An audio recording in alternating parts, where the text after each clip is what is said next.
I always keep forgetting to switch on my volume. Why? Are you like this, Elsie? Why? Hi, everyone. Welcome back to another live session. This one is a bit close to my heart because I've experienced this before. As you can see from the title, today we're going to talk about how to deal with burnout as a photographer. I'm a bit flustered because I've just come from an event at my child's school, so I was rushing. That's why I'm a bit late starting today, so apologies for that.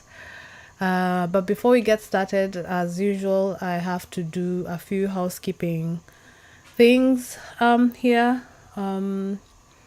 One of them, as you can see, I'll be looking up because I'm looking at my notes. My camera is down here, hey. But also I'll be looking on the side because I'll be monitoring the chat box in case there's anybody who has questions or comments. So I'll be looking at that. That's why I'll be looking on the side. And as usual, internet in my house is not very great. So luckily, all my lives have gone on uninterrupted. But if it does go off, I'll try and reconnect. If not, we'll see you next week. But I hope, fingers crossed, it doesn't happen today.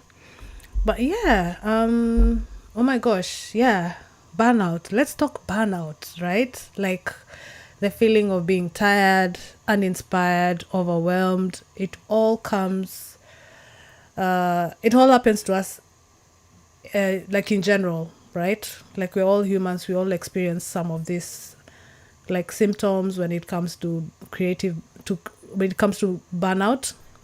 But even as a creative, you can also experience some of these things, and this is what I want to talk to you about today because maybe I've come across it on my socials or in passing, but I haven't really seen somebody talk about in depth or their experience. It hasn't come through to me when I'm like scrolling through social media and all of that stuff. So, and I think it was one of those topics that I really wanted to talk about because sometimes I do suffer from burnout, and hence me talking about it, because I've had, I think, 2 or 3 episodes, or if probably I've had more, but I've kind of ignored them and just went about my creative practice or went about my life. But yeah, certainly there have been moments where I have felt burnout to the extreme where I just don't want to do anything or even get out of bed. So, but yeah, sometimes I think it's good to listen to your body. And yeah, anyway, I was losing my train of thought there. But yeah, today I really want to talk about like the signs to look out for when it comes to burnout, especially as a creative, as in signs and symptoms of creative burnout. Also, what causes burnout in the photography industry. And I think some of these things, as I was going through like my research to talk about this topic, I really was surprised as to how many of those, what I've discovered, to be honest. Some not so much, but some, yes, I was a bit surprised. And also we'll talk about tips on how to rekindle your passion when you experience burnout, as in how to come back into photography and all of that. Because, I mean, we all do this because we love it, right? But sometimes it feels like it's a bit too much. And then also how to protect your mental and creative health with regards to you being a creative, especially in this day and age of social media. So we're going to talk about some of these topics. And honestly, with my what I've researched, and I was going through like there's a website here. I'm going to just go through and read a few things that were kind of a bit shocking. But this is the mental health uk.org website, and they have a really cool website, I mean section on their website with regards to burnout. I'll put a link to it in my description so you can check it out later and just go through it and see if you do experience some of these symptoms. And so according to the World Health Organization, like burnout is recognized as an occupational phenomenon. While it is not a medical or mental health condition, it has been classified as a syndrome, meaning a collection of symptoms or signs associated with a specific health related cause. So, burnout can come as physical burnout, mental burnout, and emotional exhaustion. And it can occur when you experience long term stress and feel under constant pressure, pressure especially to perform and produce work as a photographer. All these things can come at a cost of your health as well. So burnout is one of the early like symptoms with regards to that. So whilst, and it goes on to say, like, whilst burnout can be caused by stress, it isn't the same as stress. So because stress tends to be short term, yeah, as they're saying, strengths tend to be short term, and while it may impact your sleep, energy, and emotions, you're still able to engage in the activity that is causing you stress.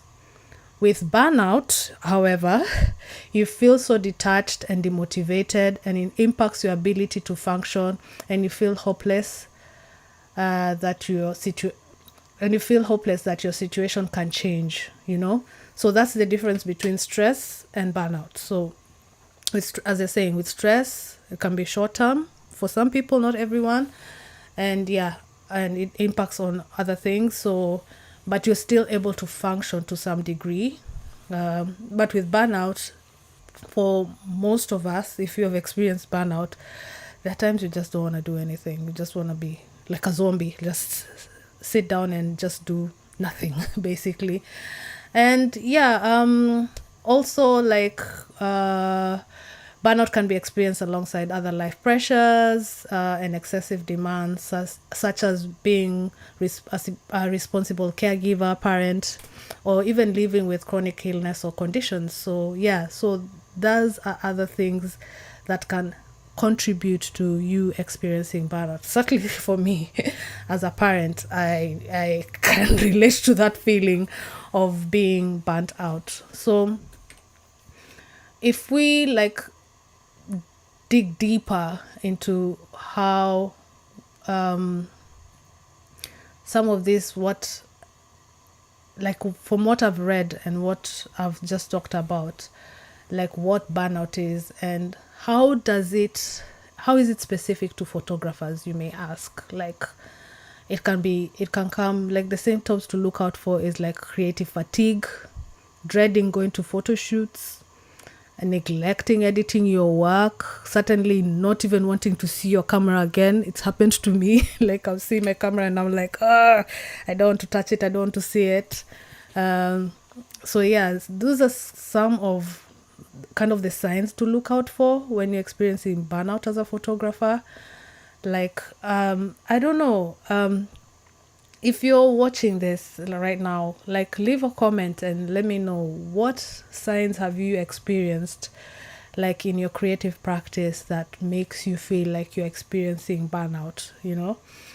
And it can come as physical exhaustion as well, and also just feeling like you're running out of ideas, as in when it comes to formulating ideas for your projects or commissions or assignments or something like that. You feel like you don't have any ideas, like you feel like overwhelmed, like it's too much, like you don't want to do this thing.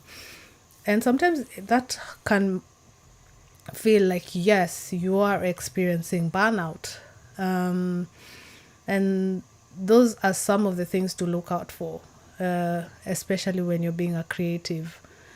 And you have to listen to those signals as well. And these are things we're going to discuss a little bit later with regards to what can you do to listen to your body and to help you regulate your mental, physical, and behavioral symptoms with regards to how you feel about burnout. And yeah, but there's some probably common causes that a photographer can experience burnout. Because I'm just looking at my notes here with a few things that I came up with, like having, yeah, like the symptoms, yeah, self-doubt, frustration, irritability, procrastinating, a big one of mine. Like I'm like, I'll do it tomorrow. I'll do it tomorrow. I don't have time now. I'll do it tomorrow. Yeah, procrastination is a big one, especially for me. Um, Experiencing fatigue, all these comparing yourself to others, especially when it comes to social media, just looking at your feed, you're seeing other people progressing, but you're wondering, hey, what about me? What's going on? Why am I not advancing the way I should be advancing? All of these things, like, yeah, that can lead to you having burnout. Headaches, getting headaches, because I've suffered from migraines. I do suffer from migraines, but I've kind of figured what my triggers are, and I've kind of like managed to minimize that and reduce them to my headaches, but they're not as frequent as before. And for some people, it can be digestive issues as well, having stomach problems and all this stuff.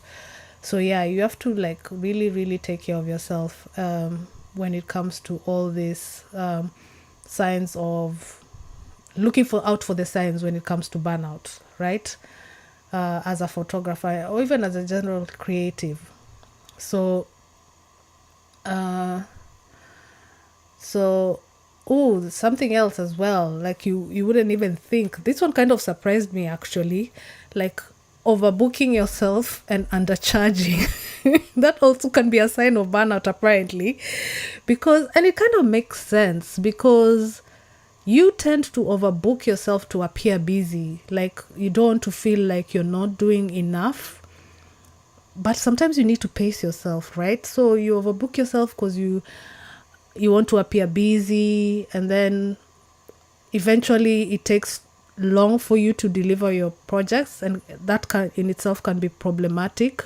So in a way you are experiencing burnout, but because you're working, it's like you're using your work to block out all this energy with regards to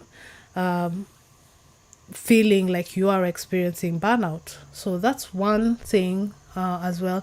And undercharging, and it relates to overbooking, because if you're not charging what you should charge, as in how valuable, not realizing how valuable yourself you are and how much your work is, you're undercharging, and more people come to you because you're the cheaper option.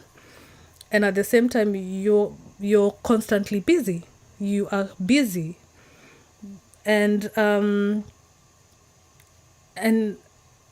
in this case you should take a step back and like prioritize quality over quantity. That has to be essential. Like book one job and do the best that you can at that one job, rather than having 10 jobs and you're just, I don't know, meandering through this life of being a creative, and you're not necessarily giving out your best. You know what I mean?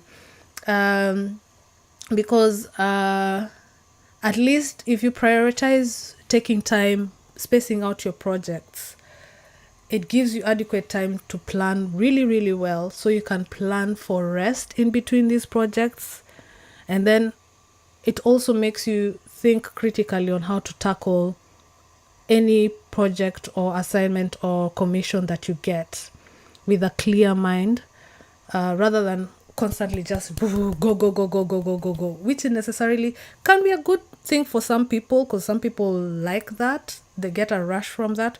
But for a lot of us, even for those who like it, it reaches a point where something's got to give. Like you'll feel that constant pressure of like missing out on other stuff, because you're constantly working on your projects, constantly working on your commissions, constantly being out there.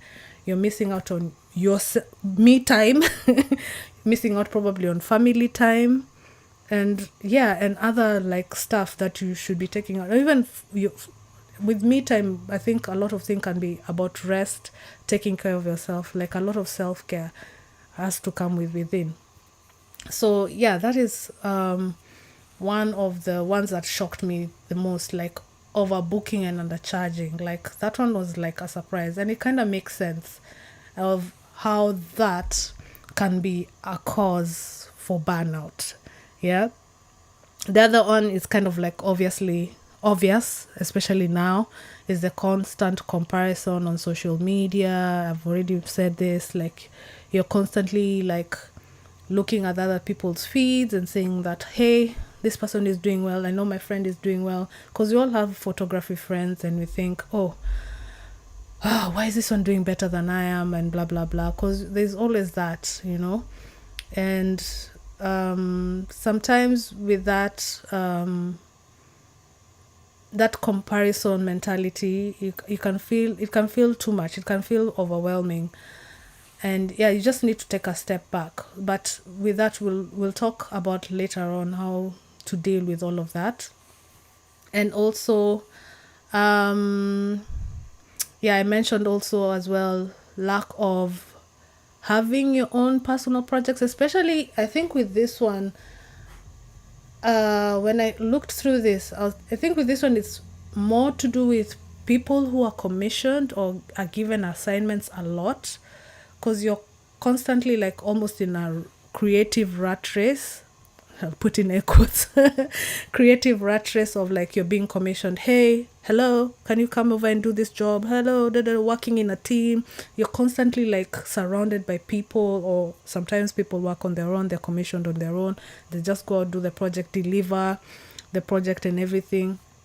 Like that is somebody out there giving you a brief on how they want the work to be done. And sometimes for a lot of people it can be a bit too much, like repetitive in a way.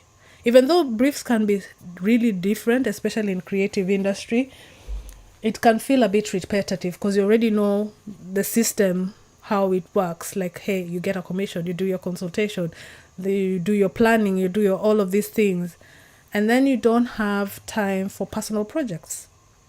Like just picking the camera for the fun of it. You're not being paid, you're not being, there's no brief, there's no pressure, just picking up the camera, as in give yourself a self brief. Like decide, hey, I want to go out and take pictures of the color red for the whole of summer. Something, something to just drive your creativity into somewhere else, rather than like your own direction, rather than being directed by somebody else. So I think this one, lack of personal and creative projects, is also a common cause of burnout, because I think it's really important to have a personal project. And it doesn't have to be something long term, or even it can be something short term, but I actually prefer personally I have to actually prefer long term projects, because you can always come back and revisit it. If you look at a lot of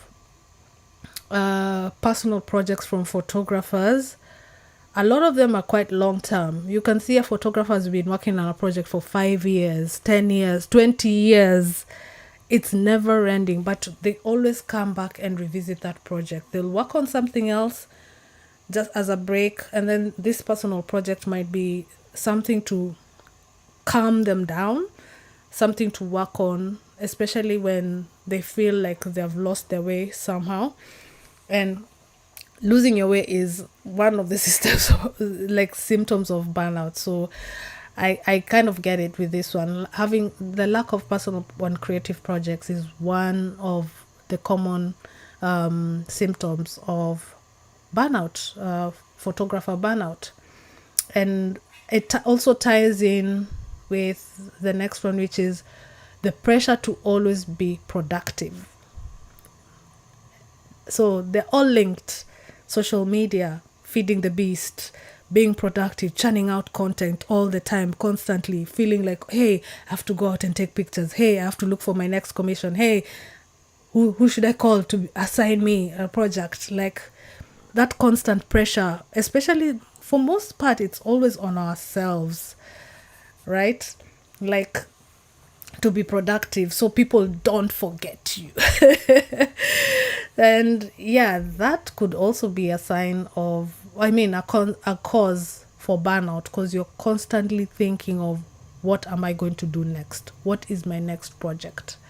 Instead of taking time out to think or to rest and all that. So yeah, the pressure to always be productive. And I'm afraid being on social media and all of these platforms does not necessarily help with this. So it can be a major cause of photographer burnout. Yeah. So having said that, it's not all doom and gloom. Like I said earlier, I've already experienced burnout before, a few, not once or twice, I think a few times. But I always bounce back. I always bounce back from experiencing burnout. I've come to this realization, like, I know what to look out for when it comes to burnout. And also, I'll know what to look out for. And also, I've figured out strategies on how to come out of it. It may take time, but at least I'm taking my time, and I'm not necessarily waiting for outside voices or pressures to make me come out of burnout. Sometimes you just need to sit in it. Let me switch on the light here because it's getting a bit dark. Sometimes you just need to sit in that discomfort of burnout to feel it in its totality, so that you know when the symptoms arrive, what causes your burnout, and how to come out of it. As in, you already have systems in place for you to figure out how to come out of burnout. And I guess one thing that has really worked for me is taking scheduled breaks. Scheduled breaks help. And it also ties in with social media detoxing. So those for me come together. Like they can come separately, but as well together in a particular season. So taking scheduled breaks. Perfect example, especially for parents, because I'll speak from a parent perspective, is when kids break for school, like during half term, Christmas, Easter, summer holidays. Like those times, I use those times to schedule those breaks, even if it's a day or two or something during their week-long, 2 week, 6 week long break. I use those as an excuse to take a break if I'm feeling some type of way with regards to my creative practice and being a photographer, and feeling some type of way, like I'm feeling a bit burnt out. So taking breaks really helps. And this, it as well helps you set certain boundaries with regards to this. So yeah, taking scheduled breaks really helps. Really helps. And setting those boundaries really helps. And then, as I said, unplug from social media. This is something that I've done a few times. Like, I think I started doing it like a summer thing, but I noticed in summer a lot of things are happening because I need to be outside, probably taking pictures and stuff like that because the weather is nice. So I switched it over to like Christmas because it's a bit quieter, it's cold, not many people are out and about. So with social media, I do social media detox around December, from mid-December, and I tend to extend it until I think the whole of January. At one point, I even did the whole of February. I was like, I need a social media detox. So yeah, I tend to do it like, I started slowly by taking a break during the Christmas, when the kids break for school for Christmas. I take a social media detox during that time, and I do it until they go back to school in January. The first one was like that, and then I was like, maybe the next one I should extend this, and then I extended it until the end of January. There's one I did until the end of February. So I was like out of social media for like literally 2 months, 2.5 months, and it felt really good. So by the time you come back, they have new updates and everything, and you need to catch up. And at the same time, you're like, you know what, I don't need to catch up. I'll just go with the flow once I come back. So yeah, unplugging from social media, like having a detox, is the best thing ever. And even with that, I always put like a post up on my social media, like, hey, I'm taking a break, see you in January, or see you in the new year, something like that. And I put it all across all the platforms that I'm active, like, yeah, let's say LinkedIn and Instagram, maybe. Threads, not so much, because I don't really care about that platform that much. But yeah, and also, yeah, it's really helped me like figure out how to detox, like from all the comparisons and the FOMOs and all this jazz from social media. And also deleting apps as well. Yeah, one strategy that I really should have done from when I started feeling some type of way was deleting apps. And yeah, I don't have Facebook. I don't do WhatsApp, which has been like one of the ones, my bugbears, because everybody uses WhatsApp, but I've stuck to my guns. As in, I've set my boundary when it comes to WhatsApp. Like, yeah, and then especially when a lot of people in the industry use WhatsApp, like people are like, Elsie, how do you do it? How do you cope with not communicating with people over WhatsApp? I'm like, to be honest, there's email. You can email me. For those who I'm really, really close to, they can call me, send me an SMS. I use Telegram. That's the other alternative. It's quieter there. I don't, and it doesn't need my number. You don't have to have my number to use Telegram. This is not an ad. I'm just telling you what I use. And yeah, so, and I always said, like, if a lot of opportunities are being communicated over on WhatsApp, clearly it's not meant to be for me. So if it's meant to be mine, if it's meant to find me, like any creative commissions, projects or whatever, it will find me. So yeah, with regards to WhatsApp, that's my boundary. And I always keep on putting stories on Reason. When I find a story of people complaining about WhatsApp, I'm like, Reason, da, da, da, da, da. I put random numbers, Reason, da, da, da, why I'm not on WhatsApp. I put an update on why I'm not on WhatsApp as well. I just tell people I'm not on that platform. So yeah, because that's one of the things, that's the one that has really, like, to be honest, grinds my gear. You meet somebody new, like, hey, what's your number? If you want, okay, are you on WhatsApp? This is the next question. And I'm like, why? Anyway, let's move on before I go on a rant. Okay, so we've covered like strategies to deal with burnout as a photographer. Is like take scheduled breaks, set boundaries, unplug from social media from time to time. Like, just do a social media detox. It can be I know somebody I follow, like they do a weekend social media detox. So it's like for them, if social media is their job, so they do social media Monday to Friday, and then over the weekends they don't touch their social media accounts, and then they come back on Monday. So for them that works, that strategy works. So it could work for you. So that's one thing you can do to like detox from social media, and then probably do an annual one, an extended one, like 2 weeks over Christmas or something. January here in the UK, it tends to be a bit quiet.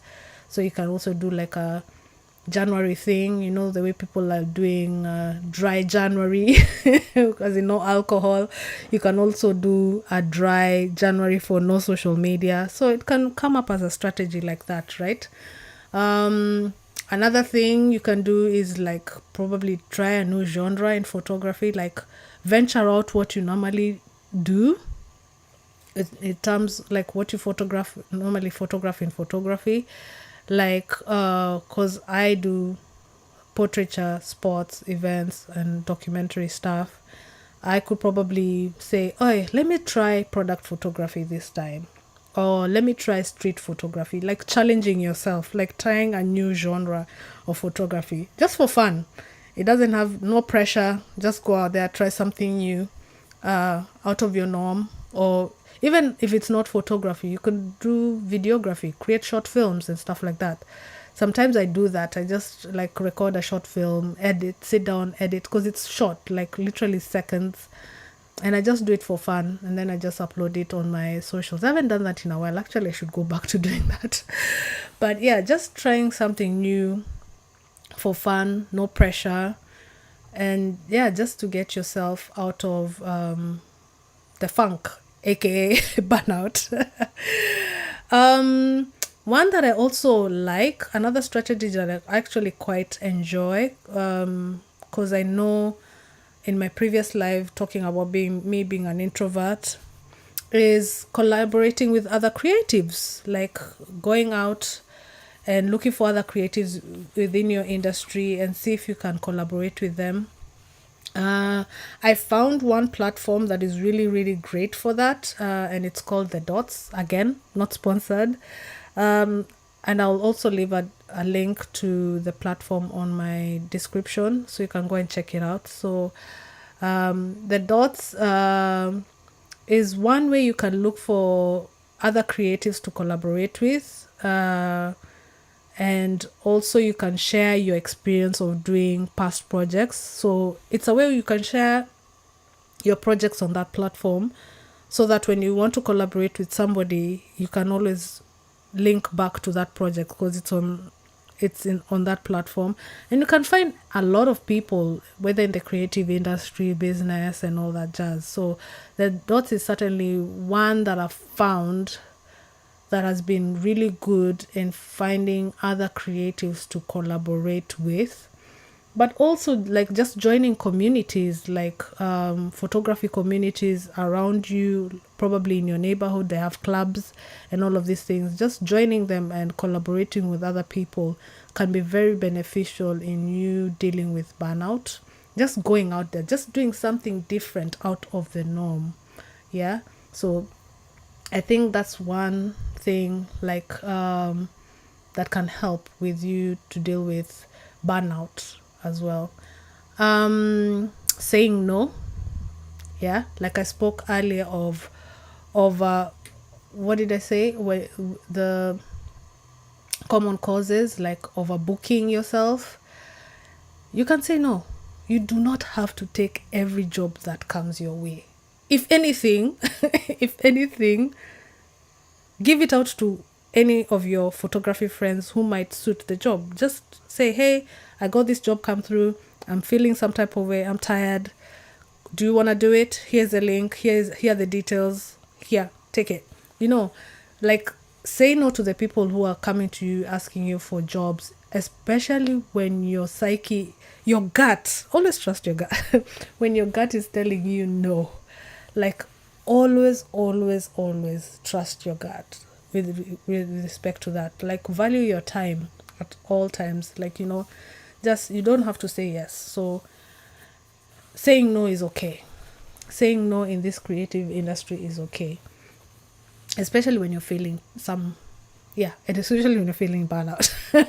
Burnout is a key word here. And then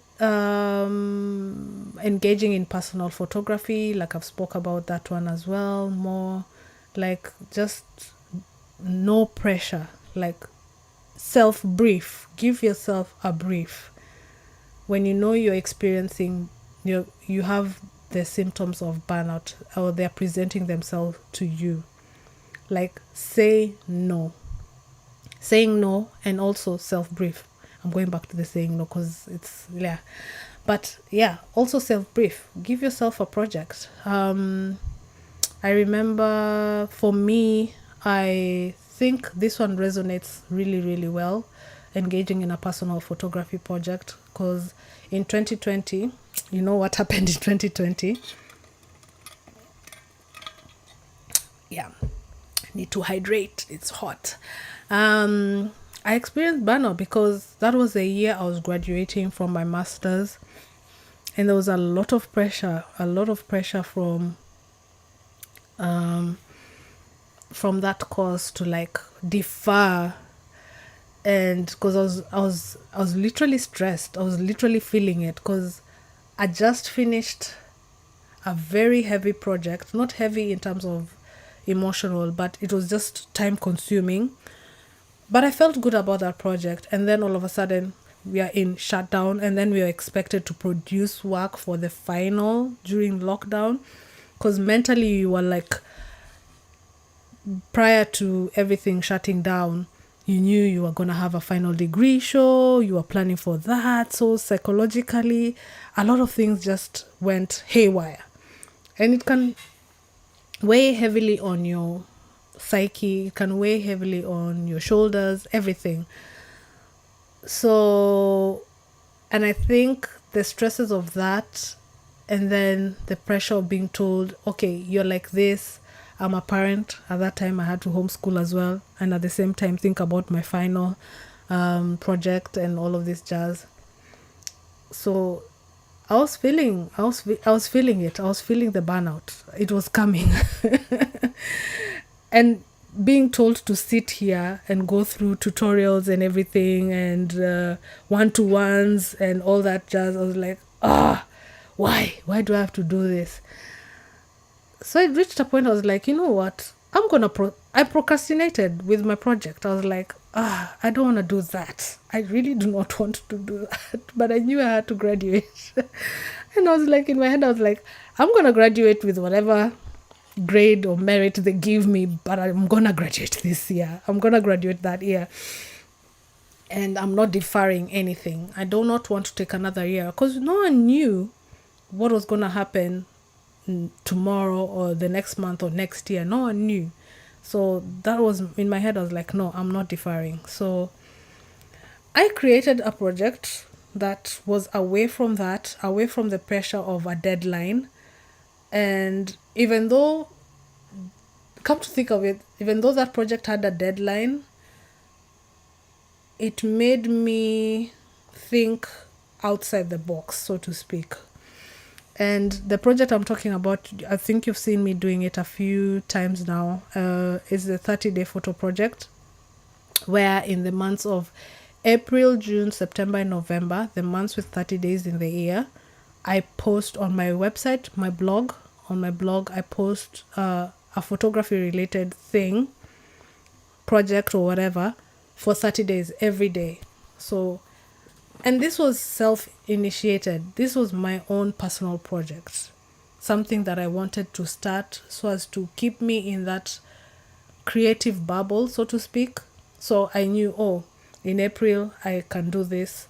And then I give myself a break in May while I still strategize of what to do in June. And then between June and September, there's a longer gap. So again, strategize and think what to do for September. And again, September, you have a short gap between that and November. And then the gap lengthens again. By the time you finish November, you have the Christmas break. And then you're back again the following year doing April. So yeah, that was something that kept me busy in a good way. That the pressure was on me. But it made me think of ways I can self-brief with regards to that project. And yeah, it was, and out of me doing the 30-day photo project, I collaborated with other photographers, I think twice. One was like almost like a podcast type of thing. It's here on my channel. You can go and check it out. Where I spoke to one photographer and they spoke about a project. I've done that. And even on my website, I collaborated with other photographers again, where I responded to their images. So projects have come out of this, and I'm really proud of myself. But I think it's run its course, because I think the last one I did was April of this year. And then in June, I haven't done anything. So, and yeah, I think it's run its course, because I could feel it running its course sometime last year, when I was like coming up with things to do the 30-day photo project. And I think I might probably revive it and do it once a year and just pick a month in that year and just bring it back. But for now, I think the time has come for me to say goodbye to the 30-day photo project. This is probably an exclusive, and me announcing that the project has come to an end. Oh, it feels sad. I feel sad about that. But yeah, that's one way, as I said, strategy to like have a personal project to like deal with burnout as well. And also with regards to personal projects, if you're feeling stuck, like really stuck, I'm gonna show it. I have this book. I don't know if you can see this. I have this book. It's called The Photographer's Playbook, which I have used this book to come up with some projects for the 30-day photo project. Like, even there's a tab here.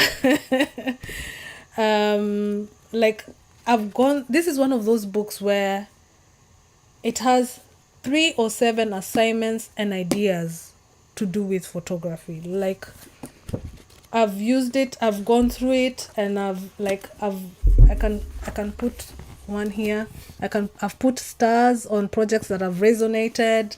Like, I can say, oh, let me do that one. And it varies. They're like, some are like essays, long essays like this, like this, and then a short one like this. It's certainly a book I would recommend. Honestly, this is a book I would recommend if you're feeling stuck and you've gone through burnout and you're wondering, how do I come back? How do I look for that personal project? I would highly recommend this book. Again, not sponsored. Not sponsored. I would highly recommend this book. The Photographer's Playbook. 303 Assignments and Ideas. Edited by Jason Fulford and Gregory Halpan. Halpan? Sorry if I said your name incorrectly. Yeah, let me see. I found one where I've made notes. Like, see, I've written in the book. So this book is just mine. You can see here. Here. I've written here. I've written in the book. I can actually share with you. This is by Leonie Hampton. It's called Being There. So the title is, it's like photographer, the title of whatever, and then what they're trying to say. So Leonie Hampton, Being There. Try photographing a subject that is close to you or to your family or friends. Look for something that might be easier not to look at.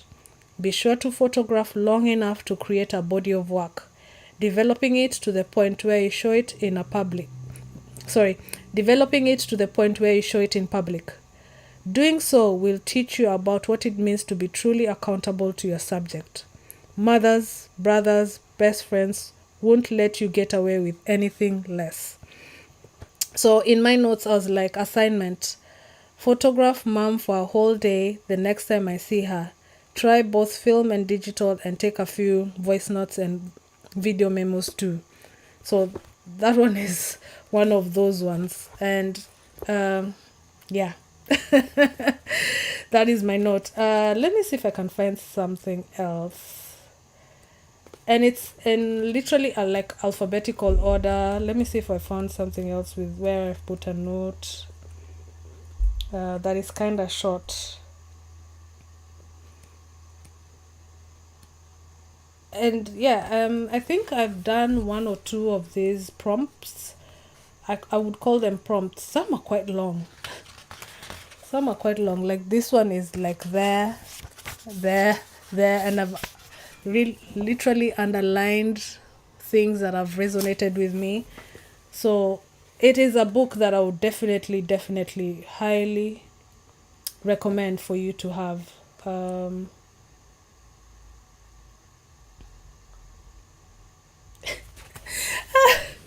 This one is interesting. Nicholas Nixon, flirtation. Photograph several people who you would like to sleep with, but who do not know you want to sleep with them. That's an interesting one. That is an interesting one. I'm looking for short ones. So you take yourself. Not that you take yourself. Not that. Perhaps look at more a more Afro book with images and repeat the same process as described above. Like I put question marks. Like, I don't know. I've never seen the immigrants, so I wouldn't know if it was Afro or not. But that was my note. If I was to read it and I don't find it Afro enough, like, would I look at I'll put the book down. Would I look at a more Afro book and repeat the same process as described in that book? So yeah, that book is a gem. Please, I can't say it enough. Get it. Even now that I've taken it out from my wherever I've placed it, I'm gonna look through it and see if there are any questions, any like projects I would like to work on long term, coming next. Ooh, I think my internet has dipped. I'm gonna keep recording, so I don't know. Yeah, I have a disconnection. Oh no. Anyway, what I'm gonna do, I'm gonna like probably delete this live recording and re-upload it because I'm recording it separately. So I'm gonna re-upload it because I think what I've shared here is really, really valuable. And yeah. So I hope there's one thing I'm gonna leave you with regards to burnout, so it can like kind of sink in. Going back to the mentalhealth-uk.org website with regards to burnout. Like burnout isn't something which goes away on its own, and if left ignored or untreated, it can worsen and lead to chronic physical and mental health conditions such as heart disease and depression. So please, if you do go through burnout, just listen to your body, take plenty of rest, and rest is key, as in with regards to this. You can do like I said, do a detox, even if it means you taking a break away from photography for a while. Just keep doing that, and then when you're ready, you're more than welcome to come back. So there's a statistic here that is really, really important for you to know, because even on the website, the burnout, the mental health-uk.org website, they have a report, the burnout report, which was done in 2024 but published in 2025. So it's quite recent. It's quite recent. So it's worth checking out. Again, I'll leave a link to it in the description so you can go and have a look. But it says like 91%. Are you listening? Are you listening? 91% of adults experience high pressure or stress at some point of the last year. That was in 2024. So that pressure and stress is one of those symptoms that can lead to burnout. Yeah. So 91%. Yeah.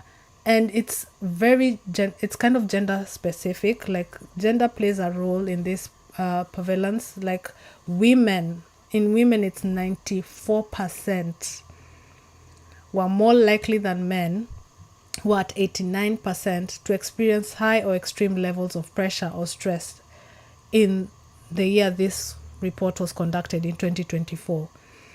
And the age of these is between adults aged 35 and 44, which is at 96%.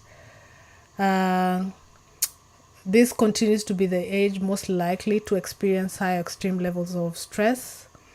And then, on top of that, 94% of full-time students as well experience high or extreme levels of pressure or stress as well in 2024. So you can imagine, those numbers are really, really high. So don't be shocked if you do experience burnout. Do not be shocked. But like I said earlier,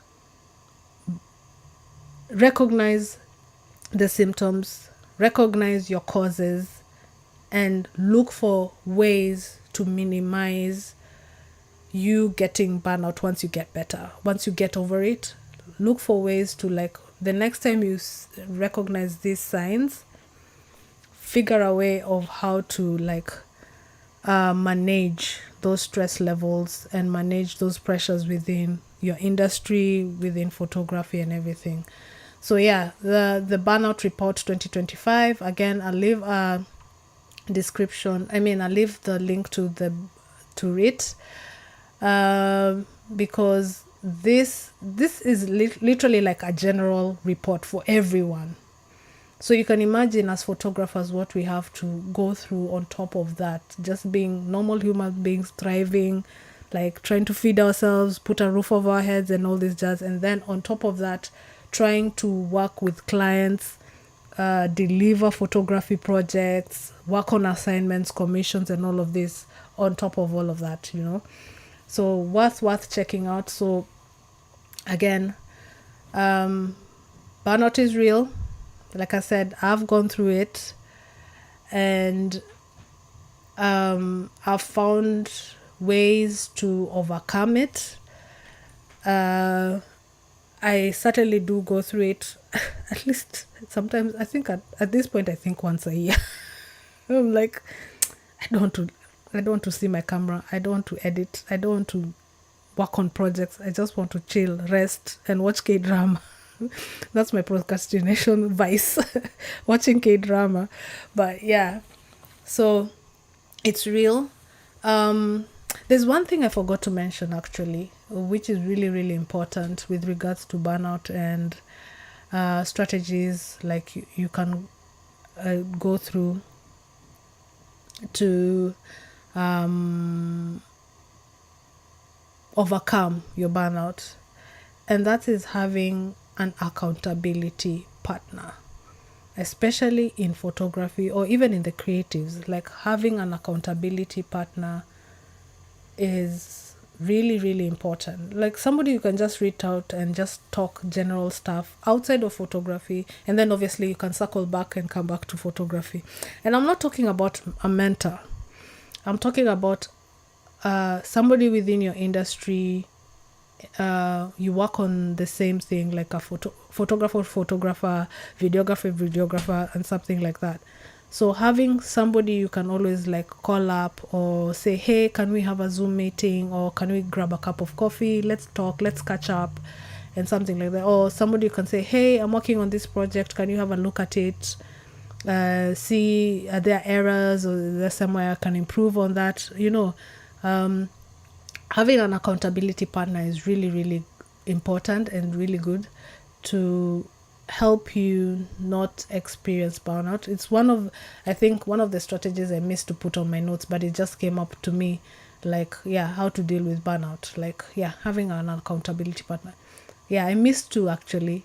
An accountability partner of the things that I listed, and taking plenty of rest, like, away from creativity, away from photography.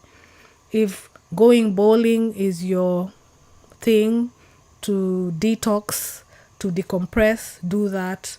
Going to the cinema, just going for a walk for 5 minutes or an hour.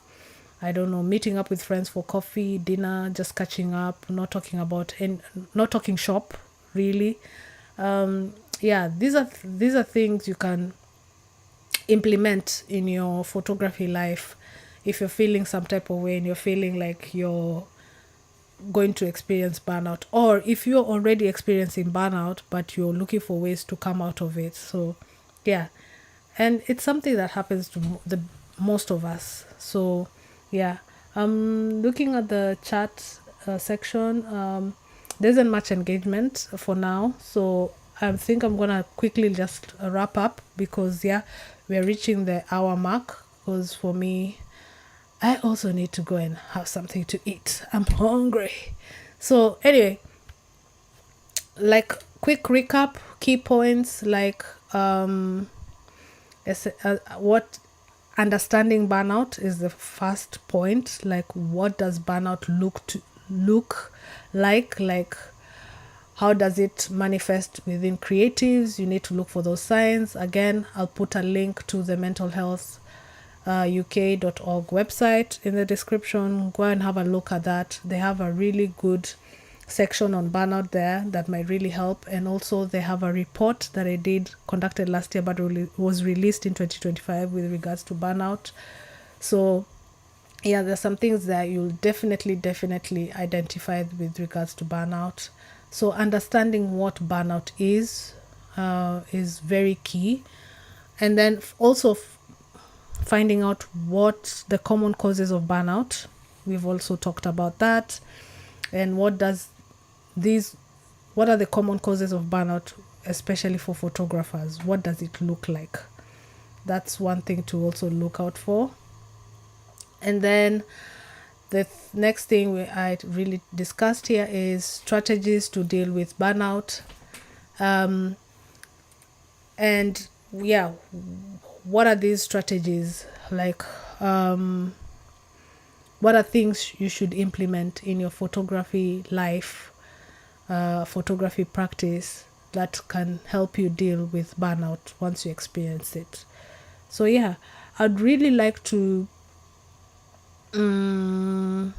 see if you found any of these things that I've shared here to be very helpful. And if you have any questions or if you'd like to share, please leave a comment in the comment section below. Like, have you experienced burnout? What did it look like to you? Like, what symptoms did you experience that you knew, oh yeah, I'm experiencing burnout? And what did you do? What strategies have you put in place to like get yourself out of the funk, the burnout funk and all of this jazz? Like, yeah, I would really like to know. Just leave a comment leave your comment in your experiences, share your experiences in the comment section. I'd really like to know that. For now, there are no questions in the chat because I'm looking at the chat section. There are no questions. We had a slight internet, what is it called? Internet dip. But yeah. And for now, as I go along, I do not have topics lined up knowing what am I going to discuss next week. But next week we'll be back because today I was a bit late. I was an hour later than scheduled. So next week I'll be back at 7 o'clock till 8 for an hour. So yeah, every Monday, 7 to 8.